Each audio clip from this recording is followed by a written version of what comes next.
vamos a continuar con el tema 1, ahora con los dos apartados que nos queda, que sería un repaso de conocimientos previos que conocemos de las asignaturas estructuras 1 y estructuras 2, es decir, de teoría de estructuras y de estructuras de acero. Y después vamos a ver qué tipologías nos centraremos, sobre todo a nivel de práctica, en esta asignatura. Entonces, estábamos ya en el apartado 1.2 y vamos a recordar cuál es el concepto de una estructura en edificación, que es un concepto muy básico y que ya todos conocéis. La estructura de un edificio puede definirse como un conjunto de elementos, vamos a tener vigas, pilares, losas, vinculados entre sí mediante las oportunas soluciones de enlace.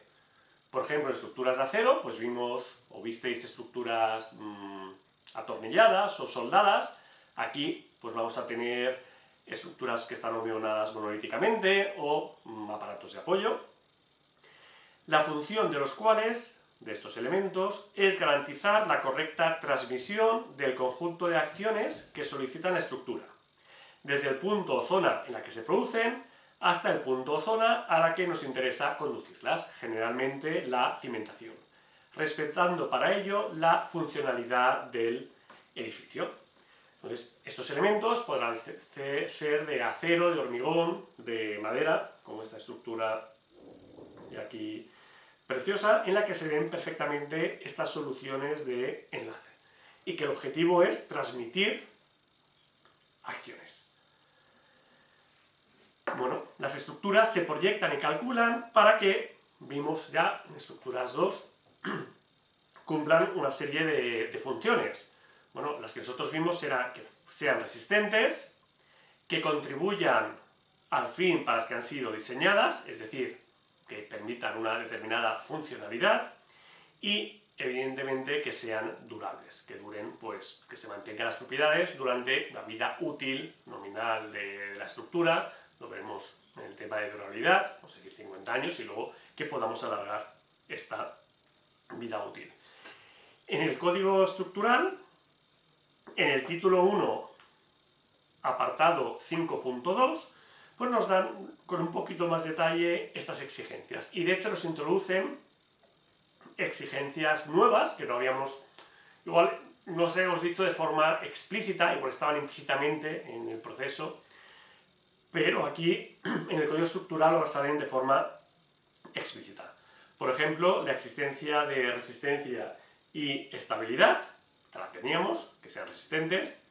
La exigencia de aptitud al servicio, que contribuyera al fin para que han de ser diseñadas. Introduce el código estructural una exigencia de robustez y redundancia.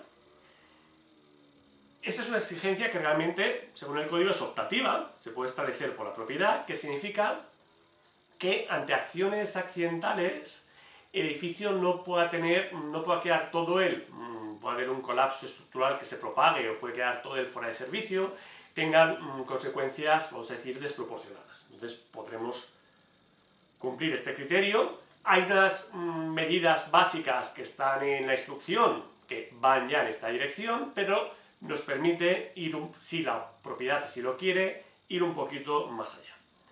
Luego, exigencias relativas a la durabilidad, exigencias relativas al requisito de seguridad en caso de incendio, tenemos todo un anejo dedicado, pues en el caso de estructuras de hormigón.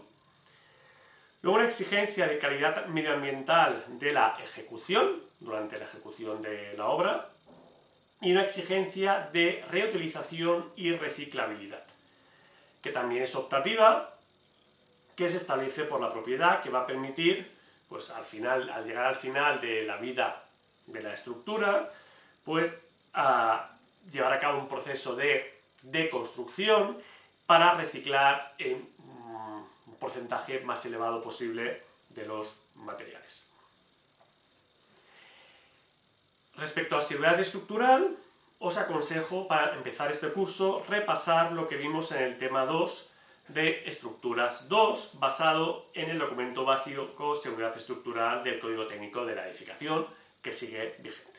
¿De acuerdo? El índice de este tema pues era el que teníais aquí, las exigencias básicas, las tres más simples que hemos dicho antes, en qué consistía el método, estados límites, el concepto de seguridad estructural y que siempre hay una probabilidad de fallo, probabilidad de colapso, ya sea referido a estados límites últimos o de servicios. Se hablan de las acciones y cómo se combinan las acciones y la aptitud al servicio. En la lista de reproducción os lo voy a poner a continuación, este vídeo. ¿Y qué quiero que recordéis de esta asignatura previa? Pues que son los estados límites últimos y el servicio, los principios básicos de la probabilidad de colapso y seguridad estructural, no existe el 100% de seguridad nunca, a nivel de ingeniería, cómo se combinan las acciones y la alternancia de cargas para determinación de esfuerzos y flechas. Bueno, los estados límite, los conocéis ya anteriormente, los podéis encontrar la definición en el código estructural, pues en el título 1, en la sección 10.1 y también en el anejo 18 en el apartado 3.3. ¿De acuerdo? Podéis ir a leer, que viene con más detalle en estos apartados. El título 1 es general, el anejo 18 es el de bases de cálculo. Bueno, pero para recordar muy rápidamente, estado límite último son aquellos asociados con la seguridad de las personas y o seguridad de la estructura. En general, el colapso total o parcial de la estructura o formas similares de fallos estructurales se identifican con un estado límite último. Hay diferentes estados límites últimos, como puede ser el equilibrio, solicitaciones normales, momentos vectores y axiles, solicitaciones tangenciales, cortante o torsión, también podrían ir por aquí, estado límite último en estabilidad o pandeva, o estado límite último de anclaje o de fatiga. En los diferentes temas, pues vamos a ir viendo pues, los diferentes estados límites últimos. Aquí, en este curso, no vamos a entrar en fatiga, pero bueno, iremos entrando en todos los demás con mayor o menor profundidad. Los estados límites de servicio, pues bueno, vienen en estos apartados de aquí, en este caso en el apartado 3.4 de anejo 18 o en el 10.1 del título 1. Y son todos aquellos en los que, si se superan, pues no se van a cumplir los requisitos de funcionalidad, confort o apariencia de las estructuras. En general hablamos de estado límite de servicio de deformación, sería de flechas, de vibraciones y estado límite de servicio de fisuración. Bueno, aquí podéis ver, por ejemplo, la fisuración de un elemento estructural, en este caso ya la clasificación de la armadura, pero a veces lo que vamos a tener va a ser que por excesiva deformación de un forjado, o de una viga, podemos tener fisuración no en la estructura portante, sino en los elementos rígidos que se apoyan en la estructura portante. ¿De acuerdo? Por ejemplo, aquí podéis ver estas fisuras, o aquí que se ha separado un poquito el tabique del forjado superior, porque el forjado de abajo ha venido hacia abajo, en este caso, entonces había un incendio en la planta inferior, en un aparcamiento que había en la planta inferior, produjo un incremento de flecha y luego unas fisuras en elementos no estructurales, elementos construidos. Bueno, pues aquí vamos a hablar de estos de aquí.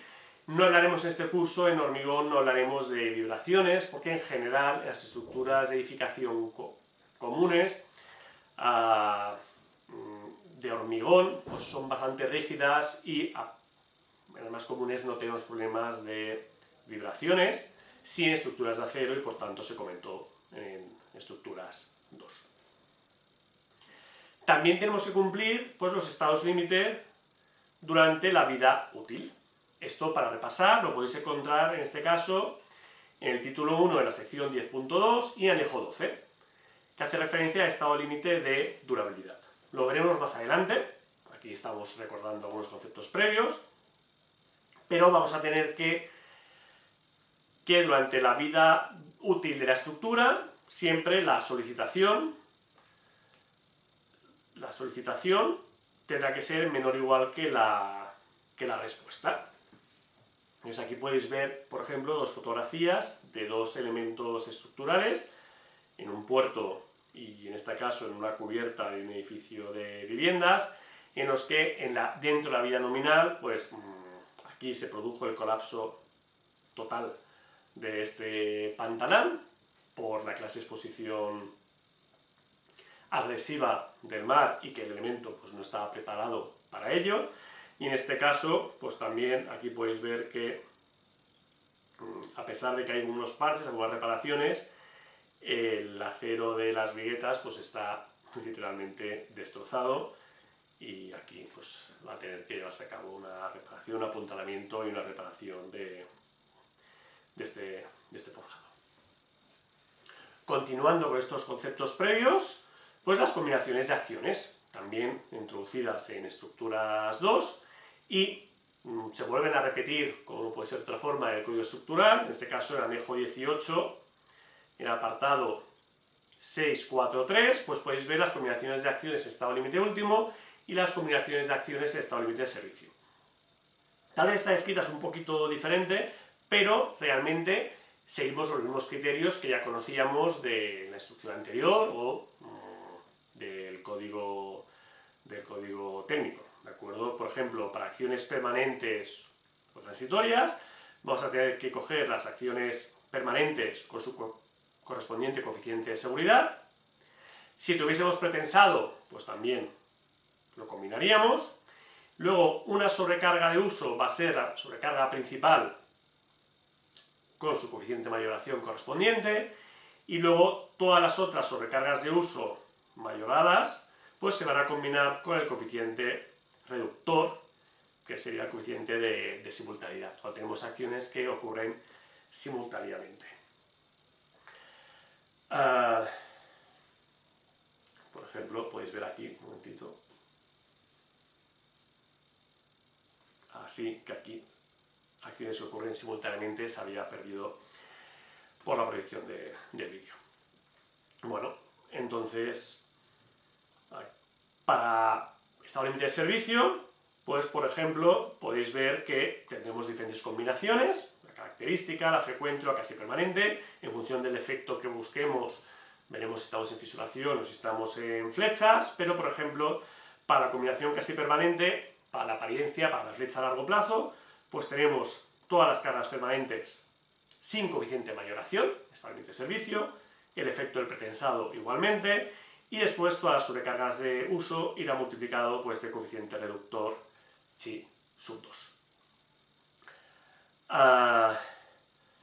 Bueno, estos coeficientes de simultaneidad, coeficientes reductores, no vienen en el código estructural, sino los podemos encontrar en el código técnico. Estructural si hablamos de edificación. Si quisiéramos ir a puentes de carretera, seguimos la normativa de puentes de carretera. Si quisiéramos trabajar con puentes de ferrocarril, la normativa de acciones en puentes de ferrocarril. En esta asignatura utilizaremos los propios del código técnico de la edificación, que ya conocemos de estructuras 2 y que he reproducido aquí para que podáis recordar.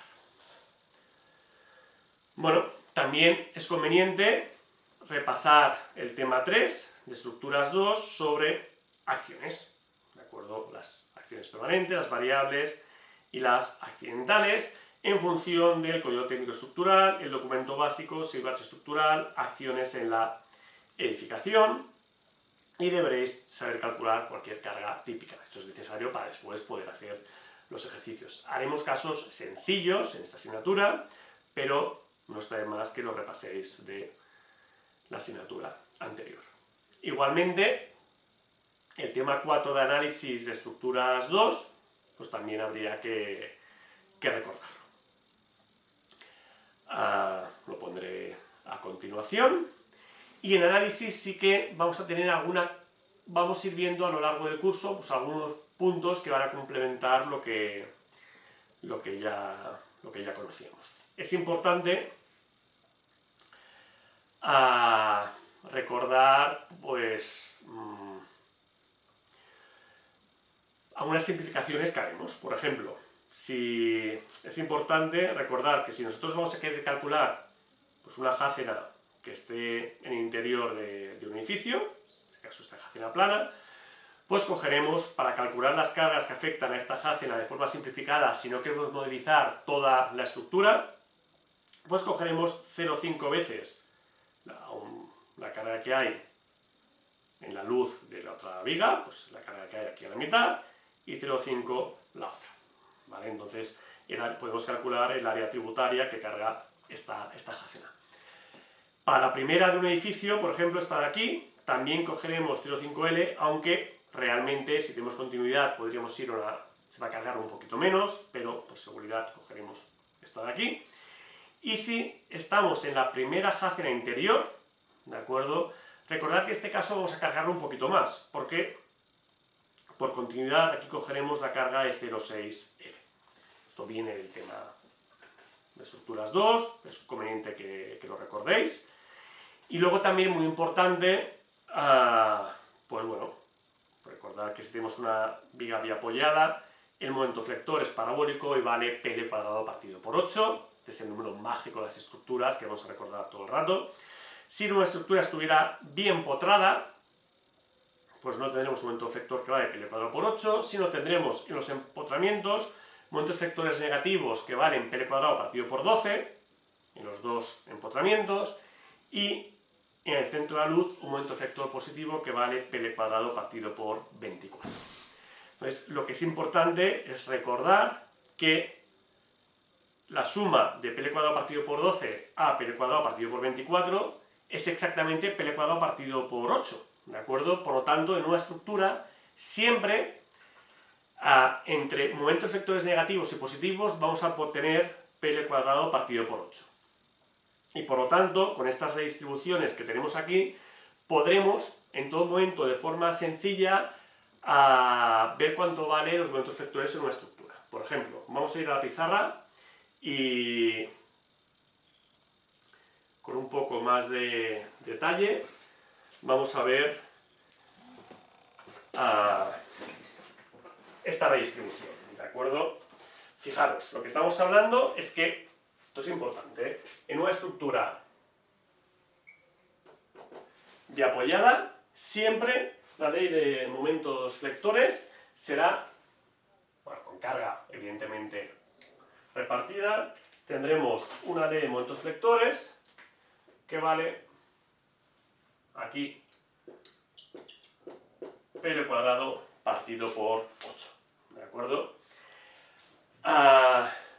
Si la estructura fuera bien potrada, pues lo dibujo aquí a continuación, también con carga repartida, ¿de acuerdo? Tendríamos una ley de momentos flectores, en este caso, que valdría, aquí serían momentos flectores positivos, ¿de acuerdo? Aquí también momentos flectores positivos, pero aquí el momento flector sería PL cuadrado partido por 12, el máximo a negativos, y aquí PL cuadrado partido por 24. Entonces, fijaros, lo que estaba intentando explicar en esta diapositiva es que la distancia de aquí, de los momentos flectores negativos al momento flector positivo, siempre vale PL cuadrado partido por 8. Y esta propiedad va a ser muy útil, ya que nos va a permitir, de forma simplificada, en cualquier estructura, decir, bueno, pues tenemos PL cuadrado partido por 8, que le vamos a llamar momento flector isostático en M sub 0, y a partir de aquí, pues saber en un vano interior o un vano exterior, de forma rápida, cuánto vale el momento flector. Por ejemplo, para ilustrar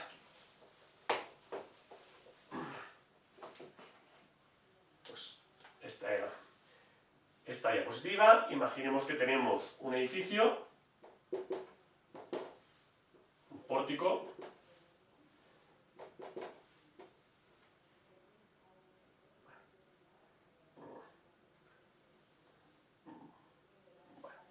me habría ido mejor poner otro vano, así, y quiero saber más o menos este vano de aquí, cómo podría tener una orientación rápida de los momentos flectores. Pues bueno, estaríamos en lo que vemos aquí, un vano exterior, es el primer vano exterior, calculamos el momento flector isostático PL cuadrado partido por 8 y vemos que la redistribución va a ser 40, 45, 70%. Es decir, calculamos para esta luz L, pues M sub 0, si lo queremos hacer mayorado, pues será mayorado, evidentemente las cargas mayoradas, P al cuadrado partido por 8, y de este M sub 0, pues tendremos una ley de momentos vectores como la que podéis ver aquí, en el que pondremos de este valor M sub 0, pues los coeficientes que tenéis, 40% hacia el vano, hacia el extremo exterior, 45% sería el momento flector positivo y 70% en el momento negativo en el apoyo interior. Si quisiéramos hacer un vano interior, por ejemplo, este de aquí, pues sería mucho más sencillo. Lo veis para vano interior, 65, 35, 65.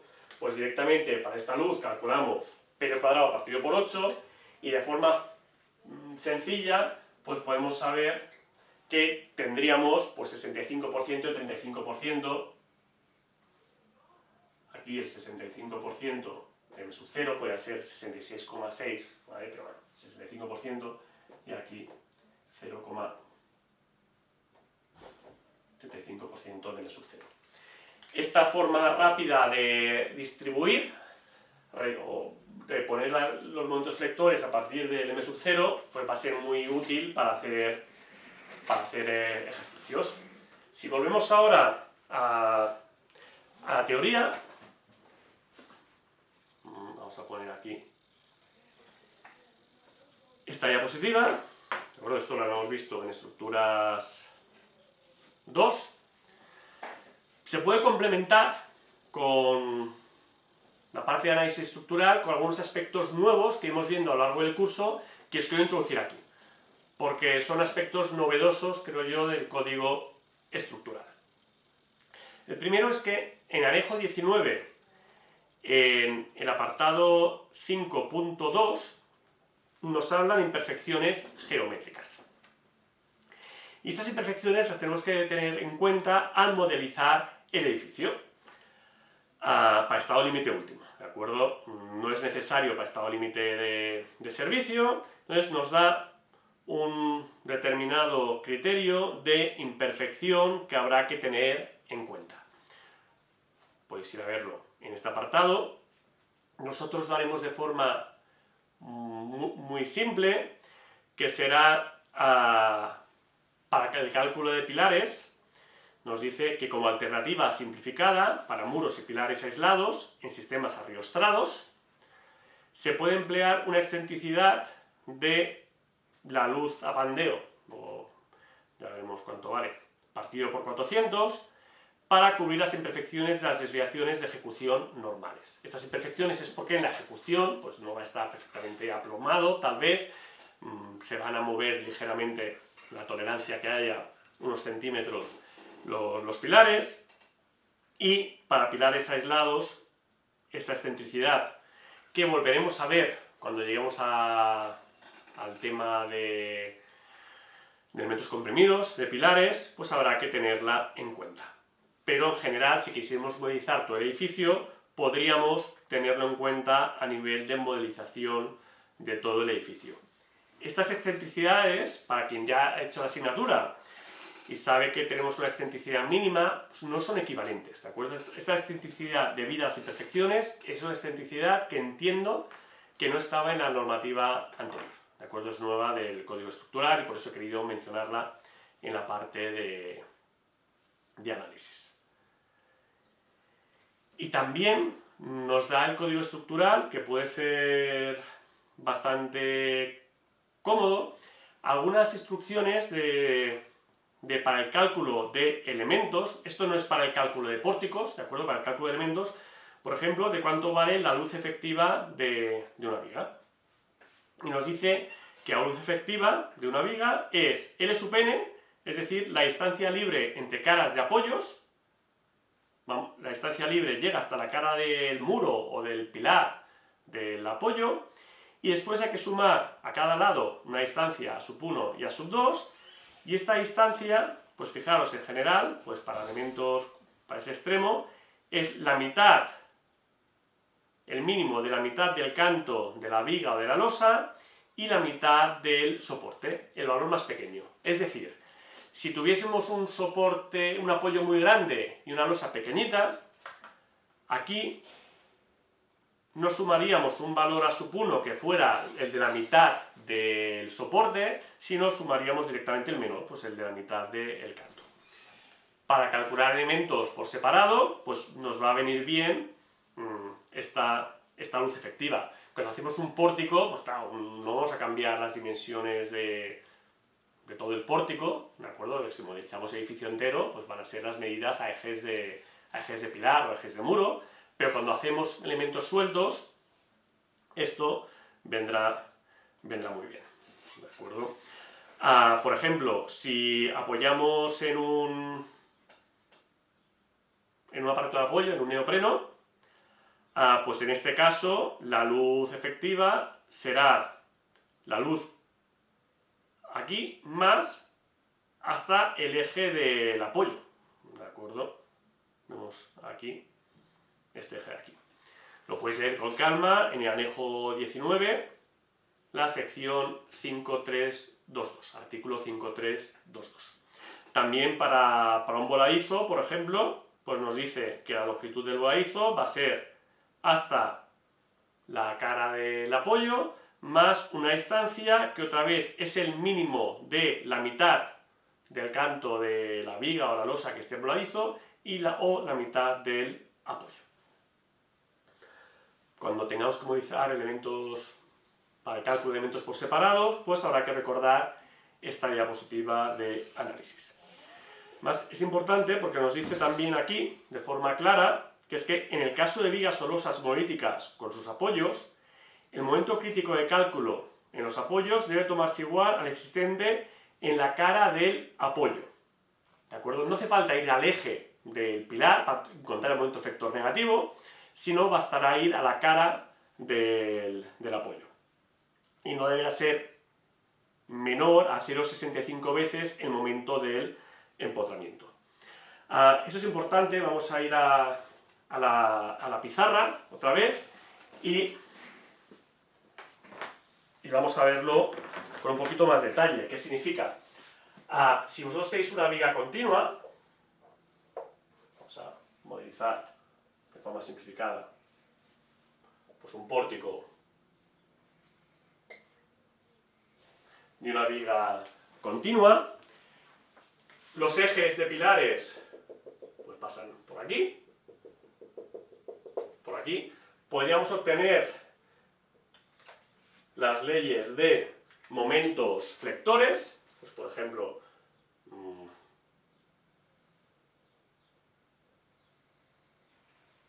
para las cargas que fuesen así, y nos dice este apartado de forma muy clara que no va a hacer falta calcular el momento flector negativo de la viga con el momento flector que tendríamos aquí, en el eje, sino que podemos coger el momento flector de la cara del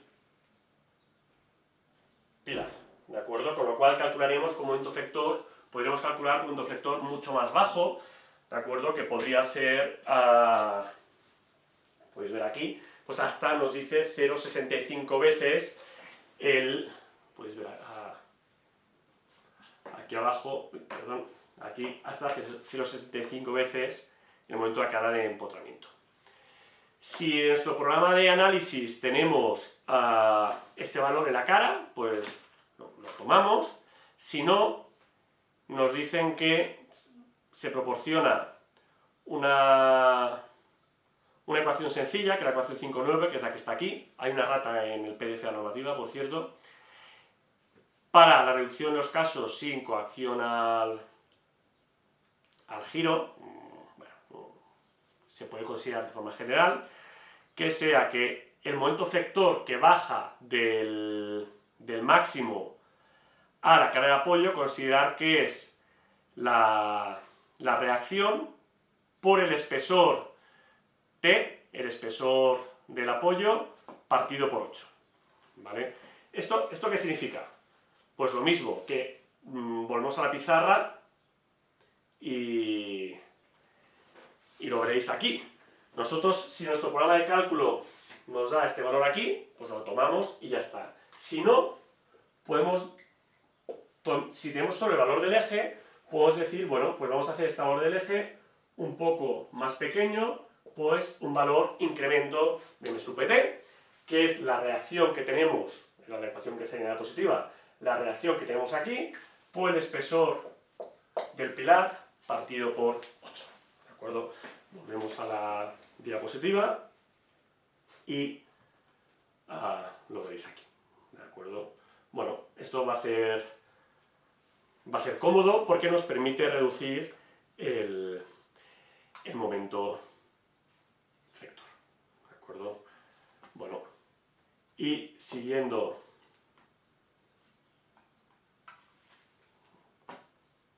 con, aquí vamos a poner esto de aquí y vamos a seguir con las diapositivas.